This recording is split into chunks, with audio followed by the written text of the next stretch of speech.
चांगलं राहावा, सुखी राहावा, आनंदी राहावा. आम्हाला हेच बघायचंय. मला फ्लेवर बेकार वाटतं. असू दे गं. पेढा घ्या. कसा पेढा?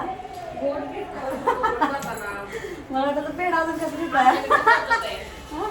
हॅलो, नमस्कार मंडळी, कशा आहात सर्वजण? आय होप की सर्वजण खूप मजेत असतील. परत एकदा तुम्हा सर्वांचं आपल्या चॅनलच्या नवीन व्हिडिओमध्ये परत एकदा खूप स्वागत आहे. आणि हा जो व्हिडिओ आहे तो खरं तर खूप यातला कंटेंट मी डिलीट केला होता, कारण मोबाईलमध्ये माझ्या तेवढा स्पेसच नव्हता, सगळं स्टोरेज फुल झालं आहे. त्यामुळे जेवढं पण अवेलेबल आहे तेवढे टाकले, कारण खूप म्हणजे खूपच डिलीट झालेलं आहे सगळं. तर आता हा दिवस होता तो म्हणजे मी यात्रानंतर गावाला निघायचा विचार करतो. शनिवारचा दिवस होता आणि गावाला निघायचं होतं, पण परत आमचा प्लॅन कॅन्सल झाला आणि परत आम्ही एक दिवसाचा मुक्काम सगळ्यांनीच वाढवला. गव्हाचं पीठ कालचं घेऊन जा. जाणारच आहे घेऊन जा. बाजरीचं पाहिजे. बाजरीचं पण नेणार आहे. न्यायच्या बाजरीचं पण तिथं काय ठेवायचं. ही एक पिशवी गाडीत तेवढी बसली ना तर लय भारी होईल. ही एक पिशवी मागं बसली पाहिजे. डिकीट बसली पाहिजे. डिकीट नाही, पिठं फक्त बसते सगळी पिशवी. सगळ्या पिशवीत काहीच नाही, काहीच नाही. बसते का? उत नाही आजो दिदी, उत नाही अक्का. भाऊला सांग, भाऊ ना उत नाही या भाऊ. मुलीचं जे सासर असतं ते आईचं खरं तर तिथे पाहुणे घर असतं, म्हणजे आई तिथं पाहुणे असते, पण ती आई किंवा वडील ते कधीच पाहुण्यासारखं घरात वावरत नाहीत. त्यांना कुठलीही गोष्ट सांगावी लागत नाही किंवा काहीच करावं लागत नाही.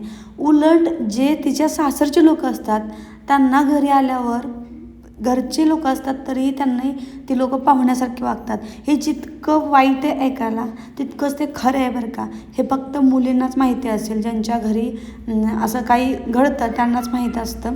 तर घरी आल्यानंतर सगळं मला पॅकिंग करायला मम्मीने पप्पांना मदत केली होती, कारण प्रत्येक वेळेस आल्यावर खूप जास्त धूळ बसते ना. मग ह्यावेळेस आम्ही असं सगळं पूर्ण बॉक्समध्ये मला आईनं पॅकिंग करून दिलं होतं. आणि आज जायचं ठरलं होतं अगोदर, म्हणून सगळं पॅकिंग आम्ही करून ठेवलेलं. मग परत कॅन्सल झाला प्लॅन आणि आज ठरलं होता परत भोगी करायचा प्लॅन. भोगीची भाजी आम्हाला खूप जास्त आवडते, मला तर खूप जास्त आवडते, म्हणून आईनं केलेली.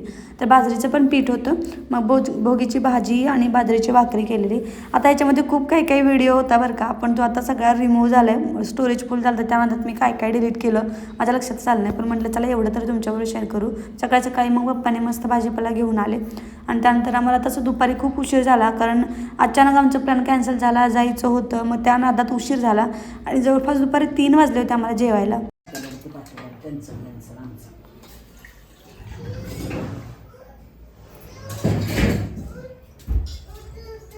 इकडं पण सगळे सामानाचे भराभर चालल्या. कपडे तर बघा नुसते, आणि कपडे नसते ते अजून घालायला कमी पडते. हे पोरं सकाळी उठले की त्यांना एकच उद्योग असतो रोजचा, खेळायचं. बास आता खेळायचं. हे कसं चाललंय. प्रत्येक वर्षी जेव्हा आपण आम्ही यात्रेला येतो ना त्यावेळेला आम्हाला नेहमी एवढा काही टाईम भेटत नाही, पण यावर्षी आम्हाला पूर्ण 8-9 दिवस मिळाले होते, कारण या शनिवारच्या दुसऱ्या रविवारपर्यंत आम्ही राहिलो होतो. आणि वाटलं होतं की यावेळेस सगळेजण येतील यात्रेला. मागच्या वर्षी पण आलेले, पण यावर्षी काही सगळेजण आले नाहीत यात्रेला. त्यात आता आमचं शनिवारीच रिटर्न जायचं ठरलं होतं, पण आम्हीच परत म्हटलं चला ठीक आहे आज भोगीची भाजी करूया, म्हणून आजचा दिवस परत मुक्काम वाढला आमचा. आणि मग उद्या जायचं म्हणजे रविवारी रिटर्न जायचं असं ठरलं. मग काय आज सकाळी उठल्या सगळा भांड्यांचा पसारा भरायला घेतलेला बॉक्समध्ये, तो परत काढला. निम्म्याची भांडी, निम्म्याच्या वर भांडी परत बाहेर काढली होती, त्यामुळे डबल ते काम झालं होतं. त्यात आमचं कॅन्सल झालं खूप उशिरा, त्याच्यामुळे जेवण आता जे चालू आहे भोगीचं ते 3 वाजता आमचं चालू आहे. एक नंबर बांधकाम. बर किती झाले भाऊ भाजी? मस्त सुप्पम, आईची भाषेत सुप्पम झाली ना. सुप्पम. बाजरीची भाकरी आणि भोगीची भाजी. या खायला आईचं लक्ष सगळं भाकरीकडं. शेंगूरचं बाबा काळ असले ते ह्या वेळेस जरा टेन्शन मध्येच वाटते ते. नाही काय तरी बी आहे ते टेन्शन.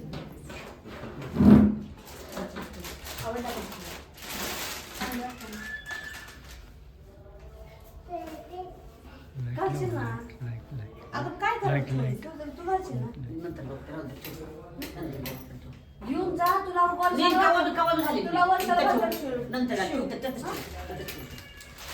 मी तर मला सांगा की हो असं मला सांगा बरं. जर वीस कधी घेतला तर त्याला 1 वर्षाला मुंबईला असताना घेतले कधी मुंबईच्या नंतर काय कधी असू दे. मी आहे की तिची इच्छा आहे आपल्या नाही.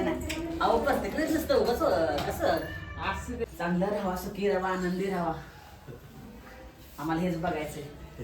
बघायचं बरं का काळजी घ्या तब्येतीची.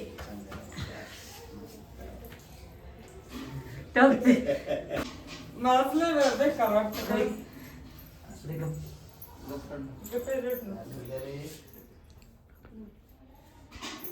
फक्त चांगलं राहावं तुम्ही. पुण्याला सगळे नाही. फक्त चांगलं राहावा, दुसरं काय नाही. ना? आबा कुठे गेला बाळा? माहेरी जेव्हा मुलगी जाते तेव्हा आई तिला भरभरून देत असते. म्हणजे जेव्हा पण जेवढं पण तिच्या जवळ असेल त्याच्यापेक्षा जास्त मुलीला द्यायचा प्रयत्न करत असते ती. मग ज्या वेळेला आपण करतो पण त्यावेळेला तिला अशी अपेक्षा नसते की माझ्या मुलीनेही मला तसं करावं. आईची असं असतं की द्यायची भावना असते पण तिची घ्यायची कधी भावना नसते मुलीकडून. असं वाटतं की मुलीकडचं वाढत जावं पण तिनं आपल्याला करताना तिला नको वाटतं. तसंच आईचं चाललेलं की मला साडी वगैरे नको अगं, दरवर्षी तू घेते. पण कधी पण मी जेव्हा दोघांना पण करते ना आई पप्पांना तेव्हा मला एक वेगळंच समाधान वाटतं म्हणून मी करत असते. बाकी सगळ्या गोष्टींचं मला माहीत नाही. आता आम्ही जाताना सकाळी फक्त नाश्ता बनवला होता, म्हणजे पोहे वगैरे केले होते आणि आता मम्मी पप्पांना पोचवून त्यानंतर आम्ही पण लगेच निघणार होतो. त्यामुळे आमचं अजून आवरायचं बाकी होतं. त्यानंतर आम्ही आवरून निघणार आहे. म्हणजे आज आमचं घर सुनं होणार आहे पूर्ण. गावाकडे आलं ना 8 ते 10 दिवस कधी संपले खरं तेच कळत नाही. आंघोळ म्हणजे आंघोळ केली आहे, मेकअप नाही केला. पेढा घ्या. कसा पेढा? मला वाटलं पेढा अजून कसं देताय. अजून कसं पेढा देताय मला असं वाटलं आता बाकी. काय नाही, आमच्याकडे पद्धत आहे तशी. जाताना गोड गोड करून द्यायचं. चल धरा खाऊ. थोडासा द्या, मी नाही खात एवढं. खाऊ तो तर खायणार नाही. धरे तू धर. गाडी गाडी दादाची दादाची गाडी आहे, दादाची. आपली बॅगेत ठेवल्या. आपली बॅगेत ठेवले. चला